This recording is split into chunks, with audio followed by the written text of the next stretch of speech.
Allahumma rahamna bil Qur'an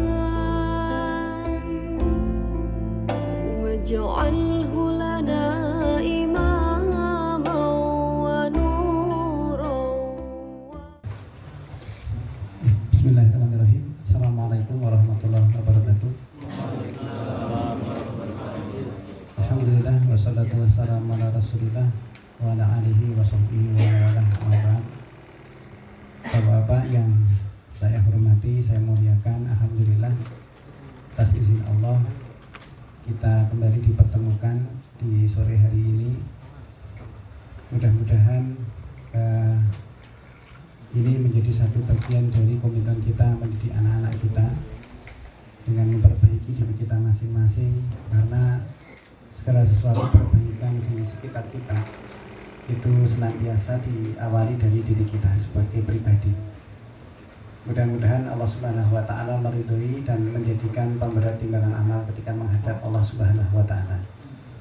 Shalawat dan salam mudah-mudahan senantiasa tercurah kepada suri tauladan kita Nabi Muhammad Sallallahu Alaihi Wasallam, pada para keluarga, para sahabat dan pengikut beliau hingga akhir zaman kelak. Amin ya rabbal alamin. Sebelumnya mohon maaf, kayaknya kelihatan menggih-menggih ya saya.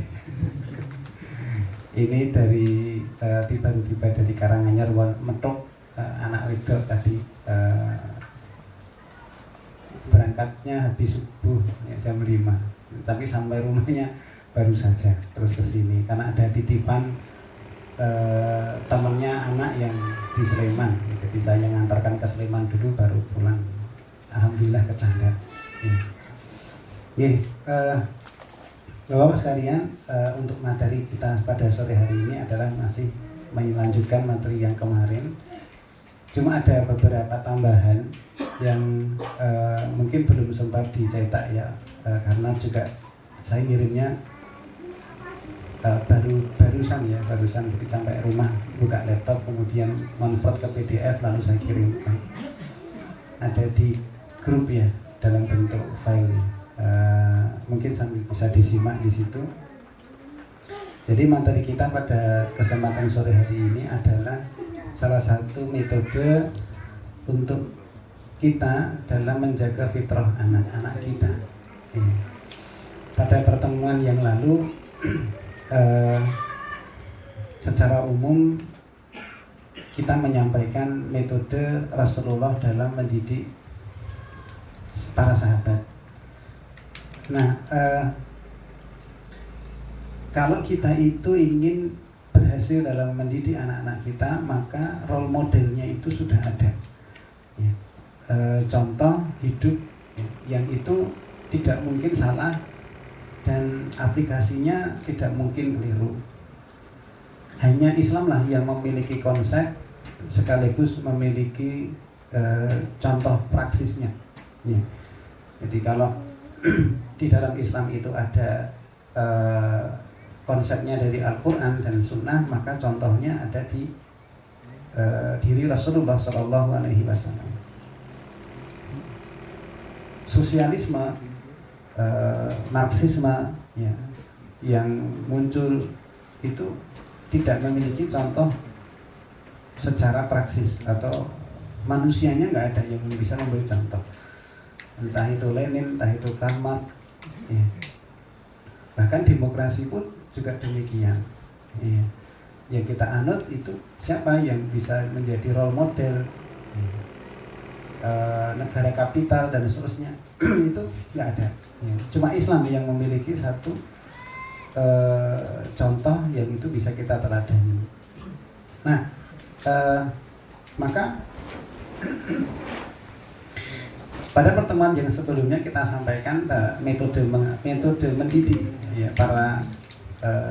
metode mendidik para sahabat oleh Rasulullah Sallallahu Alaihi Wasallam itu diawali dengan iman sebelum Quran dan adab sebelum ilmu. Nah itu gambaran besarnya. Kemarin pada pertemuan sebelumnya sudah kita sampaikan terkait dengan hal tersebut. Nah, salah satu hal yang penting dalam pendidikan anak adalah bagaimana kita menjaga fitrah anak kita. Karena anak kita lahir itu dalam keadaan fitrah. Apapun agama orang tuanya, ya, apakah orang tuanya itu muslim ataupun kafir. Kafir itu macam-macam ya Bapak-bapak sekalian. Kafir itu bisa berbentuk dia tidak punya Tuhan atau ateis, bisa berbentuk dia punya Tuhan tetapi selain Allah, misalnya Kristen, Katolik, Hindu, Buddha. Ataupun kafir itu Tuhannya Allah tetapi juga ada selain Allah. Kita menyebutnya dengan orang musyrik. Musyrik. Dan orang musyrik itu termasuk orang yang kafir. Iya. Jadi dia punya Tuhan Allah. Cuma di samping Allah itu dia juga menyembah Tuhan yang lainnya. Nah itu juga kafir. Di masyarakat Bapak-bapak, kata kafir itu tidak diterima untuk orang selain Islam. Jadi kita tidak boleh, ini masyarakat ya, masyarakat pada umumnya, kita tidak boleh menyebut orang Kristen itu kafir. Ya, bagi beberapa orang, banyak orang. Karena pernah saya mengomentari satu diskusi di media sosial, kemudian saya mengatakan, oh itu orang kafir gitu. Oh saya dibully, diserang gitu. Akhirnya ya sudah karena apa? Banyak ya dikasih ayat saja. Karena Allah itu menyebut itu sebagai orang kafir. Dalilnya sederhana ya Bapak-bapak ya. Qul ya ayyuhal kafirun. Ya sudah, selesai. Jadi istilah kafir itu ya biasa gitu ya. Karena Rasulullah juga menyapa mereka dengan orang-orang kafir. Nah, jadi kembali ke bahasan kita terkait dengan bagaimana kita menjaga fitrah anak. Nah, jadi anak kita dalam keadaan fitrah, maka kita jaga sampai dewasanya itu dalam keadaan fitrah. Fitrah itu adalah fitrah keislaman. Nah, kata Rasulullah, orang tuanya lah yang menjadikan dia itu Majusi, Nasrani, atau Yahudi. Ya. Bukan gurunya, bukan lingkungannya, tetapi orang tuanya. Fa'abawahu, dan bapaknya yang tertuduh menjadikan anak-anaknya itu Majusi, Nasrani, ataupun Yahudi. Menjadikan Yahudi, Nasrani, ataupun Majusi itu bukan berarti anak-anak kita harus memeluk salah satu dari 3 agama itu. Kemudian dikatakan mereka menjadi Majusi, Yahudi. Tetapi ketika anak-anak kita mengikuti pola kehidupan, gaya hidup ketiga agama tersebut. Penyembah api Majusi misalkan, kalau happy birthday ya, peniup lilin. Kemudian kalau mereka nonton film kan di situ dikatakan make a wish kan gitu ya. Berdoalah di depan api yang dinyalakan itu. Jadi berdoa, kemudian apa doanya, kemudian baru habis itu diapakan? Ditiup lilin. Ya pada dasarnya tidak perlu jadi penyembah api Pak. Iya, tidak perlu. Tetapi bisa jadi dia itu mengikuti pola gaya hidup orang-orang Majusi. Ya. Jadi kemudian ada perayaan hari lahir, ya, natalitas. Kalau mortalitas kan kematian, kalau natalitas itu kan kelahiran. Maka kemudian ada budaya ulang tahun, ya, Natal, hari kelahiran. 2 hari yang lalu ya, sambil ke masjid, anak saya ikut ke jamaah. Kemudian dalam perjalanan itu ngobrol, anak saya tanya ke saya, Bi, teman-teman itu mengatakan kalau ulang tahun itu tidak ada, adanya adalah Yaumul Maulid. Jadi 3W bahasa Arab. Terus diucapkannya apa? Barakallahu fi umrik gitu.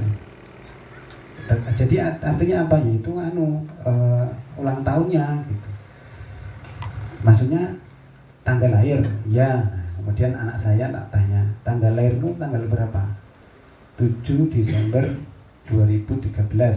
Ya. Kemudian tak jelaskan. Nah, tanggal lahir itu terdiri dari 3 unsur. Pertama, angka tanggal, yang kedua bulan, yang ketiga tahun. Nah, sekarang kalau sekarang itu tahun 2024, nanti Desember itu tanggal lahirnya siapa? Ya orang lain yang lahir tanggal 7 Desember 2024. Ya, berarti tanggal lahirmu itu sudah selesai, nggak perlu kamu ulang-ulang lagi. Karena tahun itu nggak bisa berulang. Oh iya. Nah terus kalau saya ingin ngasih hadiah, ya kasih hadiah saja, nggak usah nunggu ulang tahun. Nah jadi itu obrolan antara bapak dan anaknya di dalam perjalanan pulang dari masjid. Ya, terkait dengan itu tadi. Nah, itu budaya Pak. Jadi sejak kecil itu mungkin kita tidak mengajarkan Pak. Tetapi dari lingkungannya itu ya isa ono wae gitu. Nanti hal-hal yang berbau Arab itu nanti jadi sholawat. Kan ada. Oh, yang penting bahasa Arab. Jadi sholawat. Ini ekspresi cinta. Wah, akhirnya ngeband. Itu karena joget. Nah, nanti ada TikTok sholawat. Jadi anak putrinya itu joget gitu Pak, di panggung misalnya gitu. Nah itu menjadi banyak yang menyelisihi ya syariat. Nah Bapak-bapak sekalian, nah salah satu bagian dari kita menjaga fitrah anak kita itu adalah menyampaikan kisah, bercerita Pak. Saya bacakan satu demi satu kalimat dan satu perkata, nanti kita akan jelaskan ya. Yang poin berikutnya adalah menyampaikan kisah-kisah teladan ya, kisah-kisah teladan. Al-Quran adalah petunjuk untuk siapapun dalam keadaan apapun. Siapapun artinya baik itu Nasrani ataupun non-Islam ya, orang-orang kafir maupun Muslim. Karena pada dasarnya ada orang yang mendengar Al-Quran pun Allah memberikan hidayah. Gitu. Umar bin Khattab itu orang kafir, tapi mendengarkan Fatimah membaca Al-Quran, dia terhidayahi, meskipun dia orang kafir. Artinya itu menjadi petunjuk ya, bagi siapapun. Penawar bagi hati dan fisik. Jadi Al-Quran itu bapak-bapak sekalian menjadi sifat penyembuh. Baik itu hati yang sifatnya batin maupun fisik. Misalnya orang yang pusing kemudian disembuhkan dengan Al-Quran dengan cara apa? Dibacakan surat Al-Fatihah. Bisa. Sampai kemudian orang yang kanker Pak, tumor stadium 4 Pak, itu pun bisa sembuh dengan bacaan Al-Quran. Miom biasanya wanita itu pun bisa sembuh, hilang Pak miomnya dengan bacaan Al-Quran tadi. Ya, kalau dulu orang-orang sepuh dulu disebut dengan disuwuk ya, namanya disuwuk. Kita nyebutnya ruqyah. Ya. Jadi Al-Quran itu penyembuh bagi fisik maupun non fisik. Ya. Nah, sepertiga dari Al-Quran itu berisi kisah. Ya, karena Al-Quran itu ada akidah, ada ibadah, fikih ibadah, tata cara peribadahan, dan yang ketiga adalah kisah, cerita orang-orang terdahulu. Itu isinya Al-Quran. Akidah, ibadah, kisah. Al-Ikhlas itu sepenuhnya terkandung akidah, maka dikatakan Al-Ikhlas itu sepertiga Al-Quran. Iya. Olehnya berkisah bukan berdongeng merupakan bagian dari aktivitas pendidik yang tidak boleh tertinggal. Kalau kita ingin mengajarkan Al-Quran pada anak-anak kita, selain mengajari akidah kepada anak kita, juga tidak boleh tertinggal mengajarkan kisah. Jadi akidah, ibadah, kisah. Bukan dongeng ya Pak ya, bukan dongeng. Kalau dongeng itu sifatnya fiksi. Kalau itu dihadapkan pada entertainment, fun, fashion, food, ya kan? Dengan 3F tahu Bapak-bapak sekalian.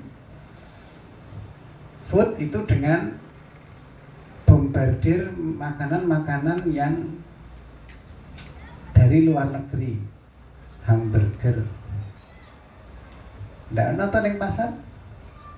Ada. Terus nanti lama-lama ada tahu chicken. Terus orang menyebut tahu Kentucky. Itu tahu tapi digoreng menggunakan tepung. Sakjane nek ora usah digoreng nganggo tepung itu malah sehat. Tapi karena ada tepung, ada gluten, ada minyak ketemu tepung masuk dalam tubuh jadi degeneratif. Jadi malah tidak sehat. Pakai food Pak. Terus sekarang ada ramen, ada takoyaki, dimsum, sing bau-bau Korea. Setelah sebelumnya ada fun, yaitu K-pop. Akhirnya apa? Pujaannya anak-anak itu ya Jungkook, Cepok ya. Ada.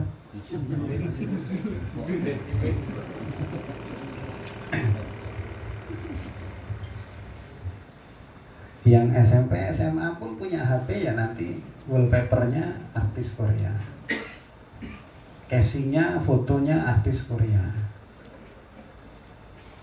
Ndak ono casing fotonya Pangeran Diponegoro, Pak Dirman, ya. Kapiten Patimura misalnya, itu enggak ono. Jadi produsen itu menyesuaikan keinginan pasar. Hasilnya apa? Drakor. Drama Korea pun Pak yang nonton ibune Pak. Nanti bapak-bapak pulang, nek misalnya masih nonton Netflix, WeTV, di situ ada para istri bapak-bapak masih nonton drakor, wis harap karo aku apa karo liyane.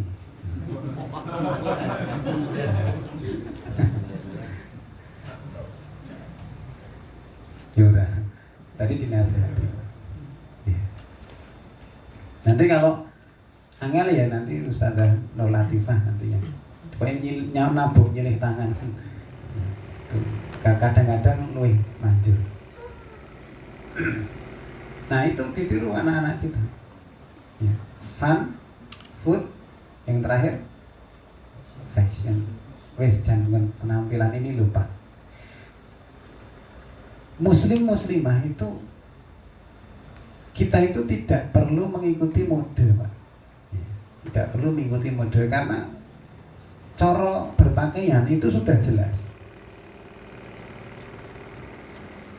Kalau wanita ya ada 7 syarat. Ya.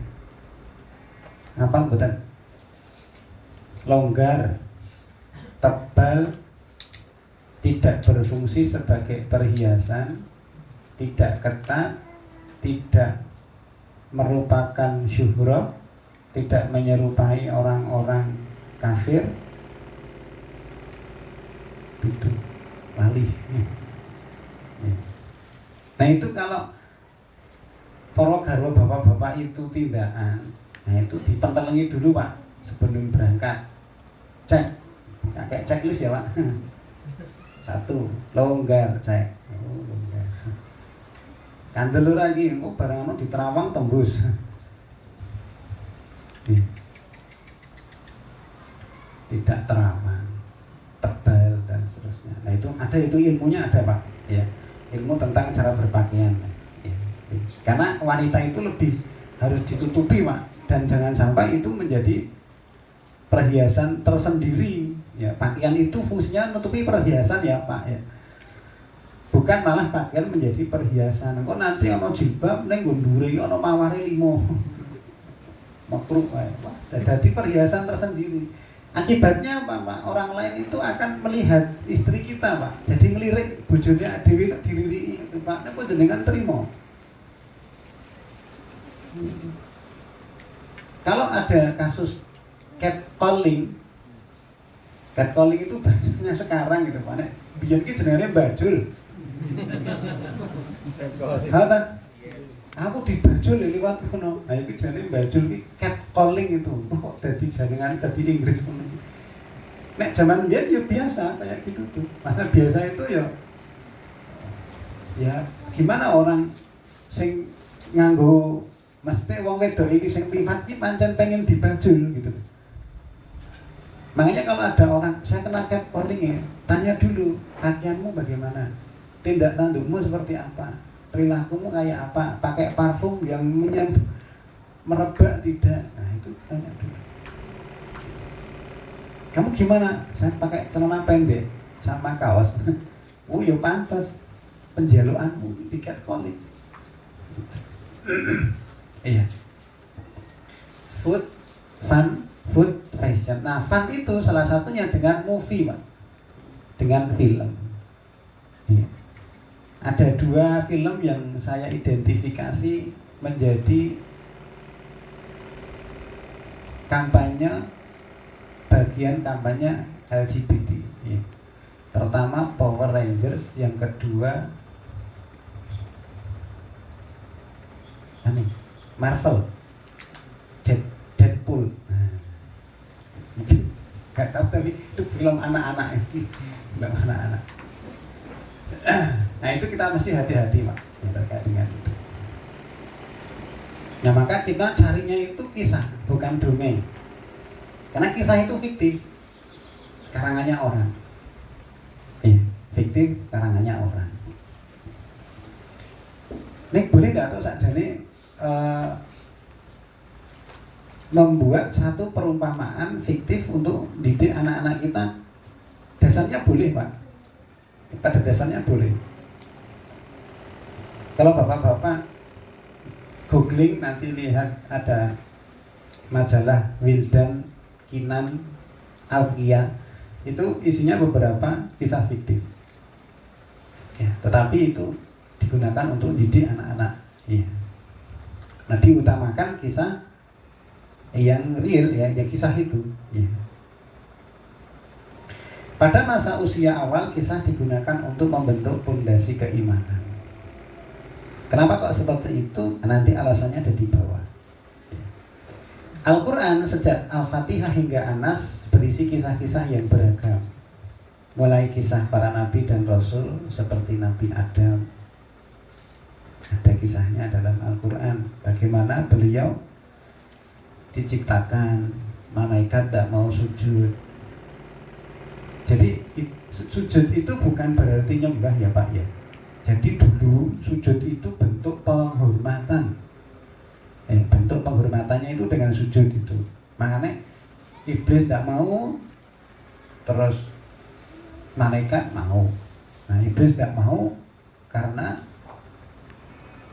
merasa saya dari api, dia dari tanah. Dia dengki iblis itu.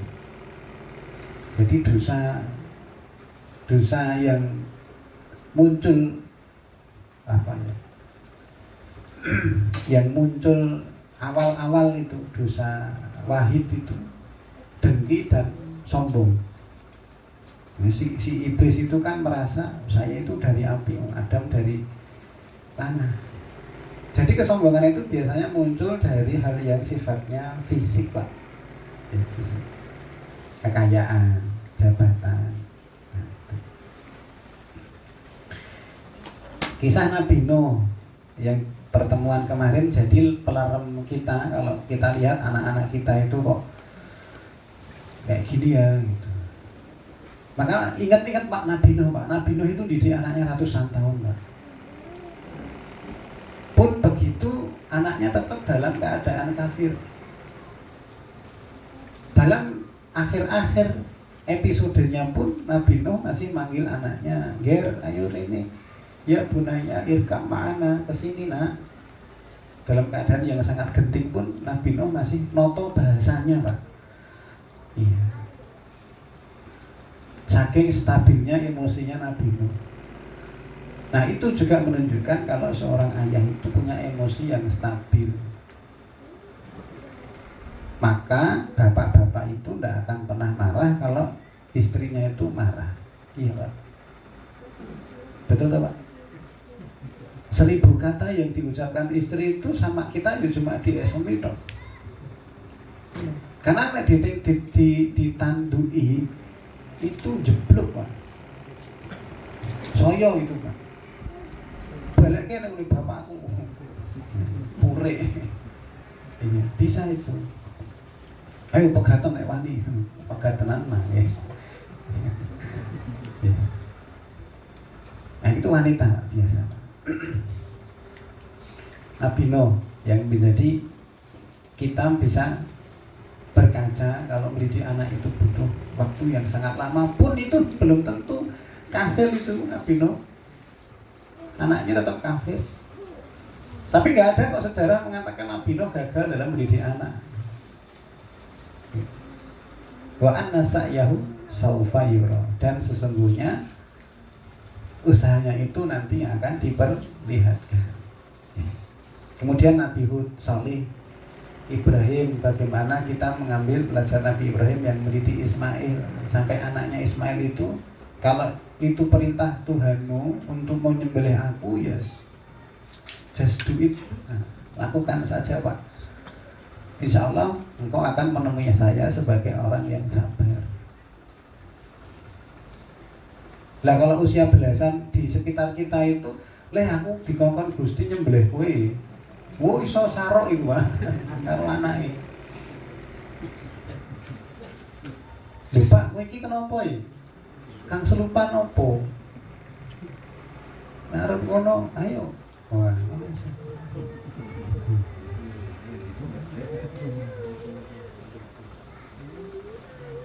Tapi Ismail tidak, Ismail percaya sama bapaknya. Yes, monggo Pak, kalau itu kersane Gusti, insya Allah lah saya sabar. Ya. Lalu kita ambil pelajaran bagaimana kaum Nabi Lot di Bali dihujani batu, kaum-kaum LGBT itu. Nabi Yusuf, kita bisa mengambil pelajaran mendidik anak dari interaksi Nabi Yakub dan Nabi Yusuf. Dan Allah membuat satu surah sendiri terkait dengan Nabi Yusuf. Kemudian Nabi Sulaiman sampai Nabi Muhammad SAW. Selain itu terdapat kisah penggugah iman, yaitu kisah Luqman Al-Hakim. Bukan Nabi, Pak, Luqman itu. Ya orang biasa. Kayak Imran. Allah memilih keluarga Imran untuk patuladan kita. Allah memilih Luqman, orang yang perawaannya itu hitam, negro, Pak. Luqman itu. Yang menjadi inspirasi bagi kita dalam mendidik anak-anak kita. Yang kisah itu menggugurkan teori barat yang mengatakan jangan mengatakan tidak pada anak. Padahal Luqman mengatakan la tusyrik billah inna syirka la dzulmun adzim. Nah, jangan kamu persekutukan Allah. Sesungguhnya kesyirikan itu dosa yang amat besar, kedzaliman yang amat besar. Nah, itu Luqman. Kemudian kisah keluarga Imran dan Ashabul Kahfi. Nah, adanya kisah-kisah tersebut memberikan fungsi dan hikmah. Yang pertama, mengandung sunatullah yang berlaku pada makhluknya, baik berkaitan dengan umat, misalnya umat Nabi Lut yang mereka membangkang, umat Nabi Nuh ngeyel, maka Allah hancurkan, tenggelamkan. Kaum Nabi Lut, kaum LGBT, maka Allah hancurkan. Seperti di Mana? Dieng ya Pak ya. Yang oleh Allah Subhanahu wa taala bukitnya itu ditetel kemudian ditambelkan ke satu desa yang di sana banyak kemaksiatannya. Luar biasa ya. Terhadap kelompok, sunatullah terhadap kelompok maupun individu. Siapa individu? Fir'aun. Fir'aun itu mendurhakai Nabi Musa, maka sunatullahnya dikasih oleh Allah 3 siksaan, Pak. Pertama, ditenggelamkan di dunia. Begitu melihat airnya tertangkup, Fir'aun mengatakan, aku beriman Birobbi Haruna wa Musa, dengan rohnya Harun dan Musa. Sudah terlambat ya, nyawa sudah sampai di kerongkongan. Maka Fir'aun itu ditenggelamkan di dunia. Yang kedua itu ditampakkan padanya neraka pada pagi dan petang ketika dikubur. Nah itu dalil adanya siksa kubur. Hak ya, siksa kubur. Lalu nanti di akhirat dia akan disiksa. Nah maka secara individual orang yang durhaka kepada Rasulullah ya seperti itu. Yang kedua, dalam kisah Al-Quran terkandung contoh sikap kaum mukmin yang sabar dan tegar di atas jalan yang hak, Pak. Kisah keluarga siapa? Yasir. Sabar Ummu Yasir, surga menantimu. Maka mereka disiksa oleh orang-orang kafir Quraisy dan menjadi syahid pertama itu. Jadi Pak, kalau kita di lingkungan sekitar kita kok dimusuhi karena kita berbuat baik, itu biasa Pak. Itu biasa. Milih dimusuhi wong genah apa dimusuhi wong ora genah? Ya dimusuhi wong ora genah. Sing repot itu kalau kita dimusuhi wong sing genah, nah itu Pak. Jadi Bapak sekalian, kita itu kalau menjadi baik itu mesti ada yang nggak suka. Dan ketidaksukaannya itu bisa wujudnya macam-macam Pak. Entah itu dirasani di belakang, ya, entah itu dikucilkan dan seterusnya. Itu.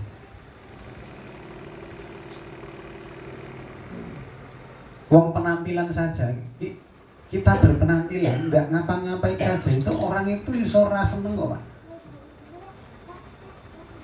Saya kayak gini aja itu tuh, ya mesti ada sing rasa seneng, awas ana sing nggawa bom. Itu ketika saya di kampus Pak, dan real Pak. Iya, dan real. Saya bawa tas punggung kan kalau ke kampus dulu. Iya. Awas itu di dalamnya ada bom. Enggak, saya dirangkul di dekat kandang kambing ketika mau Idul Adha. Jangan dekat-dekat ya, nanti salah sembelih. Atau istri saya ya, dikatakan kayak Batman. Kenapa Batman Pak? Karena gelap kan, jilbabnya besar ya, kan kayak kelelawar ya, kayak Batman. Nah itu biasa Pak, biasa. Nah dulu Rasulullah mendapatkan ujian lebih dari itu. Iya. Nah itu sunatullah. Sunatullah berlaku Pak, bagi kita. Kalau kita itu mau baik itu mesti Allah akan uji. Lulus apa enggak? Nah kalau lulus naik kelas. Tapi kalau enggak ya nanti balik lagi Pak. Balik lagi menjadi rasido tobat Pak. Karena enggak tahan. Ternyata tobat itu berat. Terus aku tak edan meneh. Kira ndek kanca ya.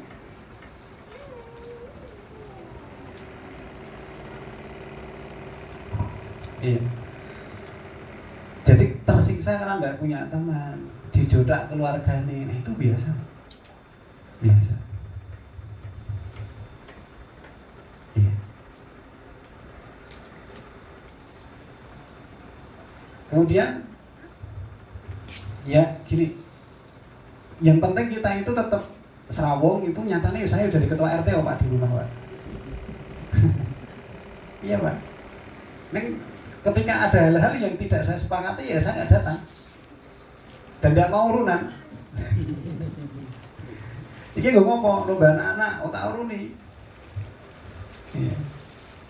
Ini untuk apa? Wes. Wah, ngapunten. Tapi ini untuk apa? Lomba anak-anak itu butuhmu. Itu apa?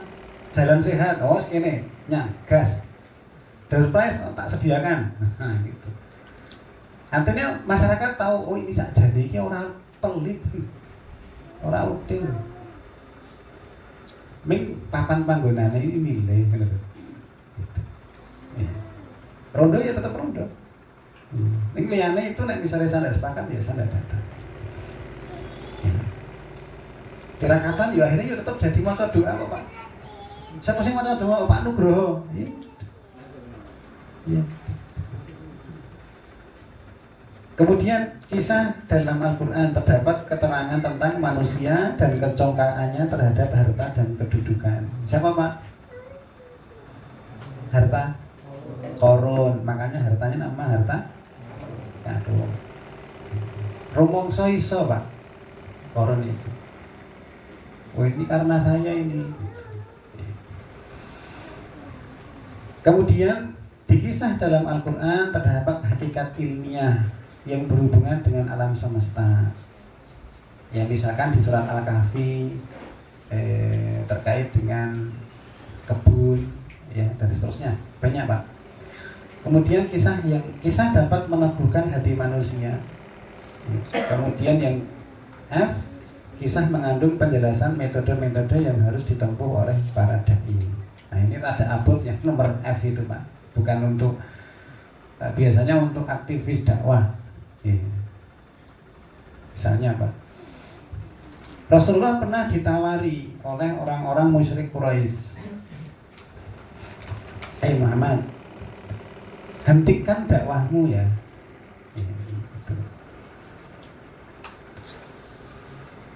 Nanti kami jadikan pemimpin. Dosa janit Pak, kalau itu ya nek misalnya Rasulullah itu dijadikan pemimpin kan bisa mengatur Pak. Karena jadi pemimpin di situ. Nggak akan jadikan kami pemimpin. Kenapa kok Rasulullah tidak menerima lalu kemudian Rasulullah membuat satu peraturan? Saya punya peraturan karena saya pemimpin semuanya harus beragama Islam. Gitu. Tapi oleh Rasulullah SAW ditolak. Tidak, saya tidak mau kekuasaan. Padahal sebetulnya kalau Rasulullah terima, itu Rasulullah bisa jadi pemimpin dan dia bisa mengatur segala sesuatunya. Cuma Rasulullah tolak.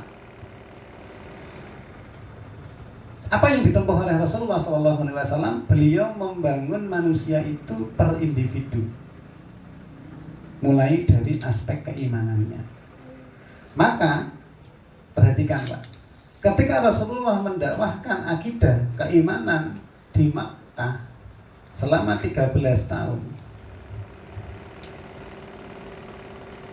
sahabat-sahabat pilihan itu bisa meninggalkan kampung halamannya Pak. Kenapa? Keimanannya sudah kuat. Dan di 10 tahun fase Madinah, di mana syariat itu turun, mereka sami'na wa ata'na. Jadi kalau sudah di dalam diri seseorang itu keimanan kuat tertancap, posisi dia sebagai manusia itu pas, bahwa dia itu sebagai hamba Allah yang harus taat syariat, mau membuat perundang-undangan yang itu sesuai dengan syariat Islam. Misalnya orang yang nyolong itu tangannya dipotong, itu ya biasa aja. Oh ya memang harus seperti itu. Orang yang membunuh ya dikisos. Wong nyatanya kalau di berita-berita itu kalau ada orang tua yang anaknya dibunuh, gimana mereka teriak? Terus pokoknya nyawa dibalas. Nah yang sudah itu disediakan oleh Islam kok. Ya sudah disediakan oleh Islam. Itu pun kalau yang memiliki hak qisas itu mau memaafkan, tidak jadi, Pak. Wes, kami tidak mengambil itu, saya maafkan. Ya sudah, tidak jadi dikisah. Kalau itu dimaafkan. Itu kalau nyolong itu hukumannya diketok tangannya itu, insya Allah korupsi itu hilang, Pak. Cobalah satulah role model diviralkan itu, tangannya diketok tenan itu, manjur itu. Terbukti 200 triliun lebih misalnya ya, ketok tangannya ngepok tekan pundak, tahu kah ya?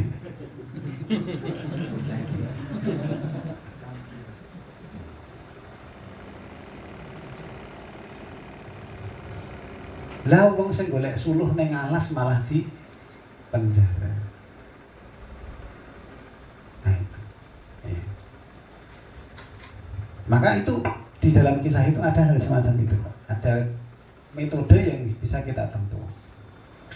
Kisah-kisah umat terdahulu di dalam Al-Quran dikisahkan kepada Nabi Muhammad di fase Makkah. Gini Pak, ada kaidah Pak. Surat yang di dalamnya terdapat kisah para nabi dan umat terdahulu, maka itu Makkiyah, kecuali surat Al-Baqarah. Saya ulangi. Surat yang di dalamnya terdapat kisah para nabi dan umat terdahulu, maka itu surat Makkiyah. Berarti turunnya di fase Makkah, kecuali surat Al-Baqarah. Al-Quran turun selama 23 tahun dengan pembagian Makkiyah dan Madaniyah. Pembagiannya itu bukan didasarkan turunnya di mana, Pak, tetapi hijrah.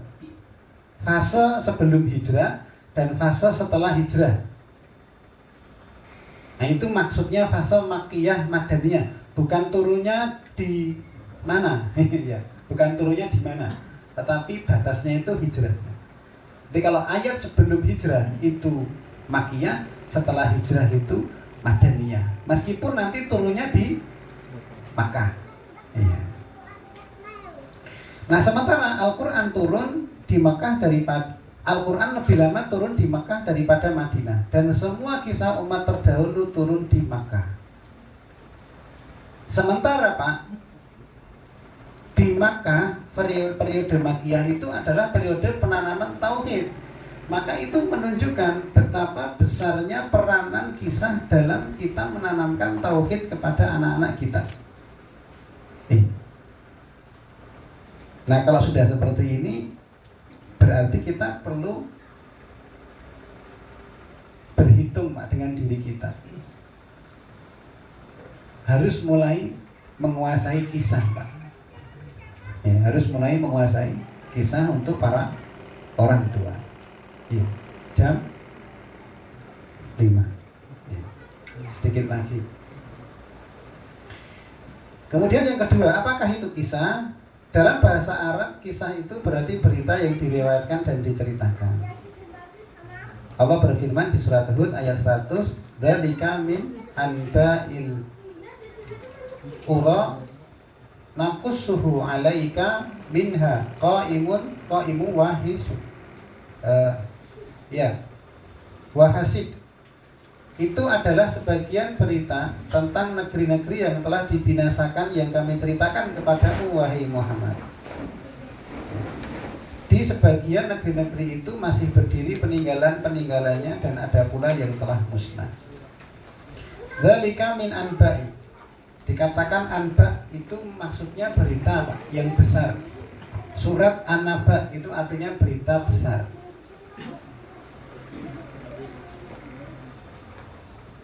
Ada orang lihat saya di Liquid misalnya, nah, itu berita besar Pak.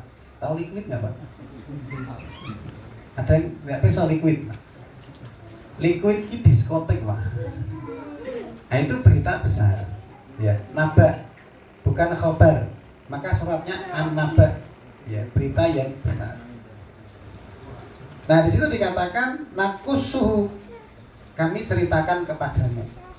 Nah, itu asal kata dari kisah, ya, qasas. Ya. Kemudian Qasas menurut orang Arab berarti mengikuti jejak. Karena orang yang mengetahui berita tentu berjalan di belakang orang yang hendak ia ketahui beritanya. Jadi menceritakan sesuatu itu di belakang orang yang sudah melakukan hal yang mendahuluinya, bukan di depannya. Maka dikatakan mengikuti itu di belakang, Pak, bukan di depan. Tidak mendahului. Kita tidak boleh mendahului Rasulullah atau Allah dan Rasulullah. Itu maksudnya kita tidak boleh mengucapkan satu perkataan yang Allah dan Rasulullah tidak mengatakannya terlebih dahulu. Kan gitu. Kita tidak boleh mendahului Allah dan Rasulullah. Itu maksudnya apa? Kita tidak boleh DCI mengucapkan sesuatu yang Allah dan Rasulullah itu tidak katakan. Nah, ini implikasinya, Pak. Kita itu tidak boleh melakukan satu peribadahan yang Allah dan Rasulullah itu tidak mensyariatkan. Itu maksudnya. Ya.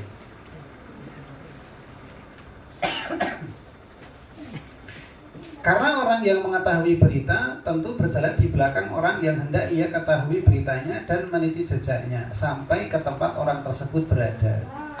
Menceritakan berita-berita disebut qasas. Karena orang yang bercerita mengikuti rangkaian peristiwa kisah-kisah seperti yang terjadi. Nah, kuncinya ini, Pak. Maka tidak disebut pencerita hakiki atau pengkisah hakiki jika tidak menyebutkan rangkaian peristiwa sesuai dengan kejadian sebenarnya. Sehingga ini dikatakan bahwa kisah itu sesuatu yang nyata, yang terjadi, betul-betul real. Nah, karena hal itu betul-betul terjadi, kita bisa jadikan jadikan materi untuk mendidik anak-anak kita. Nah, nanti kita akan jelaskan misalnya Bapak-bapak sebagai salah satu contoh untuk materi bulan depan. Misalkan anak kita itu cita-citanya pengen jadi tentara, tapi soleh. Maka ceritakan tentang Usama bin Zaid. Siapa Pak Usama bin Zaid? Ada yang bersa? Komandan perang melawan Romawi. Usianya berapa, Pak? Iya, sekitar 18 tahun, 19 tahun, Pak. Ketika memimpin perang, memimpin pasukan, memimpin Umar, Abu Bakar, menggempur Romawi. Dan menang, Pak. Dan menang. Dan itu bukan klitih, Pak. Usama bin Zaid nggak klitih, Pak. Itu perang tenanan, Pak. Perang tenanan melawan Roma. Menang. Memimpin siapa? Abu Bakar, Umar, Ali. Di belakangnya, Pak. 18 tahun. Berarti usia SMA. Jadi komandan perang. Jauh dengan Dilan ya, Pak ya. Usia 20 tahun jadi pimpinan geng bermotor. Fiktif. Ya, ini real, Pak. Maka Pak, yang kurikulum yang benar itu kalau usia kita wis telat ya, Pak ya. Udah enggak usah mikir kita kembali ke SD kemudian dididik dengan kurikulum Nabi, Pak. Wis ndak iso dibaleni mana. Nah, anak-anak kita, Pak, nanti kalau kita ingin seperti itu, maka didiklah dengan kurikulumnya Nabi. Sehingga apa? Balik itu sudah mencapai kemandirian finansial. Iya. Anak saya itu kelas 1 SMP, itu sudah disuruh membuat proyeksi hidupnya selama 30 tahun ke depan. Sama musrifahnya. Sama pengasuh pondoknya. Pokoknya usia SMP sudah bisa menghasilkan produk, SMA itu memasarkan dan punya penghasilan. Nah, memang harusnya seperti itu. Nah, di sekitar kita S1 lulus ngapa, Pak? Nah, itu kurikulum kita itu, Pak. Karena ya tidak mau menggunakan kurikulum kenabian itu, jadinya ya misleading. Ya, maka nah ini bapak-bapak mumpung masih usia anak-anak yang masih segitu, itu persiapan, Pak. Ya, tentu dengan tadi itu, misalnya kisah itu menjadi satu bagian pendidikan. Pertama targetnya bapak-bapak punya target menghatamkan Sirah Nabawiyah. Bukunya kan beli segini, enggak pak. Cari buku saku Sirah Nabawiyah pak, sak miliki tipis banget, kecil kayak notes itu pak. Iya, ya secara kronologi saja pak. Nah itu tahu Kanjeng Nabi itu hidupnya kayak apa, mulai dari lahir sampai meninggal bapak. Masa ya Nabi ini nggak tahu. Habis itu baca pak, buku kecil pak, 10 sahabat yang dijamin surga. Le tak ceritani Abu Bakar ini iki lho le, no, gitu. Kapan? Arep bubuk pak, kancane, yuk cerita yuk. Wah masa bapak-bapak kayak gitu. Lah ya memang tegas iki ngono lho pak. Iya. Nah, saya aja gitu pak, hampir tiap hari itu anak saya minta pak bacain. Akhirnya berbagi waktu pak. Yang nomor 2 yang dibacakan, yang cilik 4 tahun juga dibacakan. Cuma tingkat kesulitan kisah yang disampaikan berbeda. Yang berapa tahu anak ini? Umurnya lali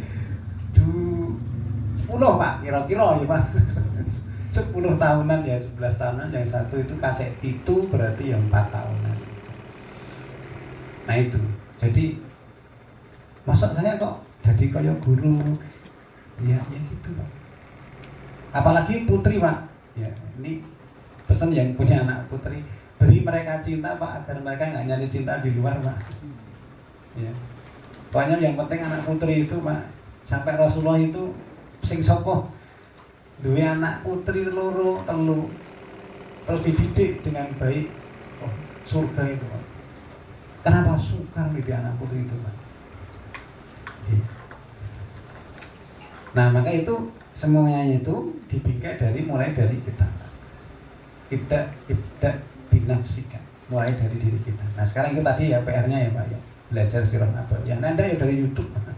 YouTube itu ada Ustaz Khalid Basalamah itu punya Sirah, Ustaz Budi Azhari itu punya Sirah. Monggo itu dipelajari, dibaca.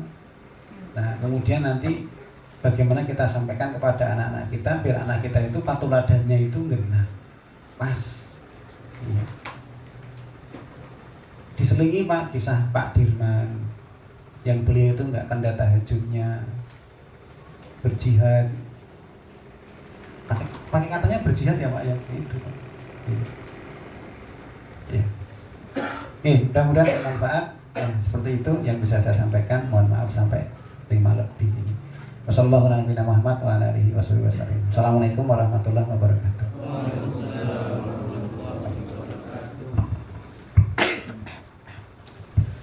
Jazakallahu khair Ustaz Ilhasul yang telah bersamai kita pada sore hari ini, dan sangat menarik apa yang disampaikan, menggugah kita untuk jadi tidak hanya anak-anak kita yang belajar, tapi orang tua juga tetap harus belajar gitu.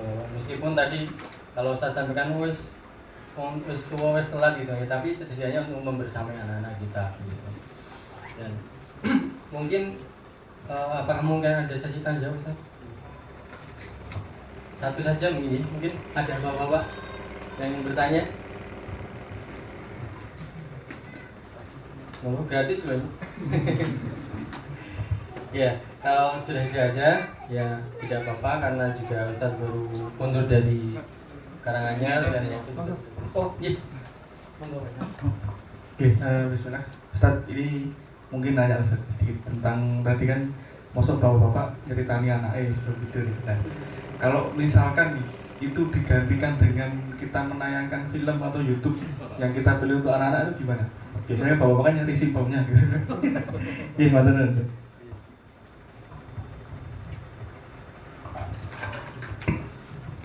Iya, bisa nggak itu digantikan dengan cerita yang itu ditampilkan di YouTube? Pertama, boleh sesekali pak. Sesekali itu ahyanan itu berarti tidak menjadi kebiasaan. Kemudian yang kedua, fungsi YouTube itu kita lakukan kalau ada hal-hal yang kita tidak bisa jelaskan dan adanya hanya di situ. terkait dengan ilmu pengetahuan misalnya. Gunung jeblok itu kan nggak bisa sak wayah-wayah jeblok. Bu, ada tugas lihat. Oh ini anak saya. Ratu judek saya ini. Dapat tugas apa? Lihat itu loh. Janur kuning loh. Janur kuning itu. Ini Oktober ya. Bukan. Maksudnya kalau nonton G30 SPK ya. Ulah, filmnya petang jam setengah ya. Itu kan 4 jam 33 menit itu. Sampai hafal saya. Filmnya itu. Nah kemudian akhirnya ya boleh nonton ya, tapi sebentar aja, nanti tak ceritakan ceritanya itu apa atau G30 SPK itu. Kemudian yang kedua. Nah kemudian yang ketiga, kenapa kok tidak terlalu dianjurkan untuk menggunakan YouTube diceritakan pada anak-anak? Sebetulnya esensi bercerita itu bukan sekedar hanya materinya, tetapi emosional bondingnya. Jadi ikatan emosi antara bapak dengan anaknya itu yang menjadi hal yang penting. Bahkan Pak, sejak anak-anak di dalam kandungan itu pangandikanipun bapak-bapak terhadap calon adik bayi yang masih ada di dalam rahim itu sangat penting, itu didengarkan. Ya, sejak dia itu sudah ditiupkan ruhnya, maka diajak ngomong itu Pak. Termasuk Pak ketika usianya 1 hari, 2 hari, sampai 1 minggu, 2 bulan. Ngedusi toh Pak?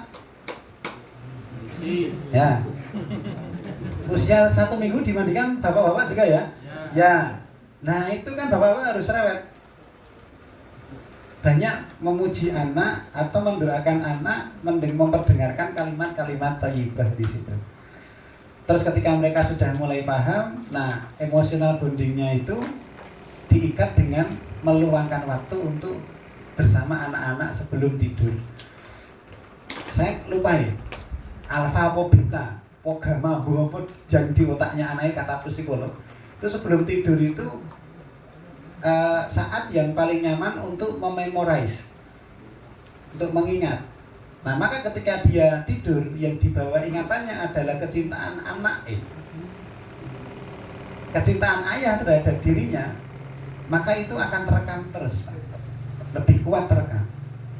Nah sehingga anak-anak itu merasa diperhatikan oleh kita sebagai orang tua, merasa dilindungi, sehingga mereka itu berasa nyaman dan aman. Mereka merasa dipercaya sehingga mereka menjadi pemberani. Nah itu efek dari bercerita yang itu langsung dituturkan ayah kepada anaknya, sekaligus juga menjadi satu bagian dari jariyah, pahala jariyah kepada anak-anak. Nah manakala itu menggunakan YouTube, boleh sesekali itu apa? Hiburan Pak. Ya untuk hiburan. Kancaku nonton YouTube, aku ya nonton kok, yuk. Nah pilihkan tontonan-tontonan yang sehat untuk mereka. Ada nggak? Banyak Pak. Kisah Nabi, kisah sahabat itu di YouTube ada. Banyak, ya, insyaallah, ya, ngaten, ya, Allah Taala. Allah